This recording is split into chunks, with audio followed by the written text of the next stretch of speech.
فرشتوں کا تعارف۔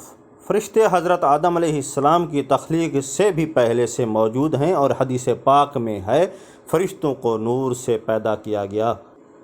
فرشتے نہ مرد ہیں نہ عورت، اور نہ ہی مرد و عورت کے درمیان تیسری جنس۔ اللہ تعالیٰ نے انہیں یہ طاقت دی ہے کہ جو شکل چاہیں بن جائیں، اسی لیے کبھی یہ انسان کی شکل میں ظاہر ہوتے ہیں اور کبھی دوسری شکل میں۔ یہ کھانے پینے اور دیگر انسانی عوارض سے پاک اور بے نیاز ہیں۔ یہ معصوم یعنی ہر طرح کے چھوٹے بڑے گناہوں سے پاک۔ یہ وہی کرتے ہیں جو اللہ تعالیٰ انہیں حکم دے، اور جان بوجھ کر یا بھولے سے یا غلطی سے الغرض کسی طرح بھی حکم الہی کی خلاف ورزی نہیں کرتے۔ یہ خدا کی عزت والے بندے ہیں۔ قرآن میں ان کی مختلف ذمہ داریوں کا بیان ہے، جیسے روح قبض کرنا، اہل ایمان کی مدد کرنا، رسولوں کی نصرت و حمایت کرنا، وحی لانا اور کائنات کے کاموں کی تدبیر کرنا۔ فرشتوں سے مشورے کے انداز میں کلام کرنے کا سبب۔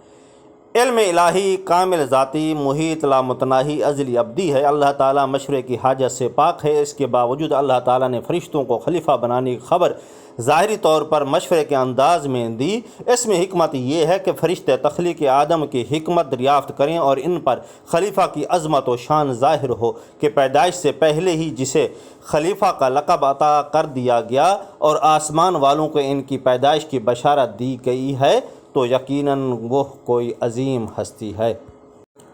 فرشتوں کی عرض کا مقصد۔ فرشتوں نے انسان کے بارے میں جو کلام کیا کہ انسان فساد کرے گا اور خون بہائے گا، اس کلام کا مقصد اللہ تعالیٰ کی تخلیق یا اس کی مشیت و ارادے پر اعتراض کرنا نہ تھا، اور نہ ہی انسان کے مقام و مرتبے کا انکار مقصود تھا، اور یوں ہی انسانوں سے حسد بھی اس کا منشا نہ تھا، کیونکہ فرشتے معصوم ہیں اور ان سے امر الہی پر اعتراض یا کسی سے حسد متصور نہیں۔ ان کی عرض اظہار تعجب اور خلیفہ بنانے کی حکمت معلوم کرنے کے لیے تھی۔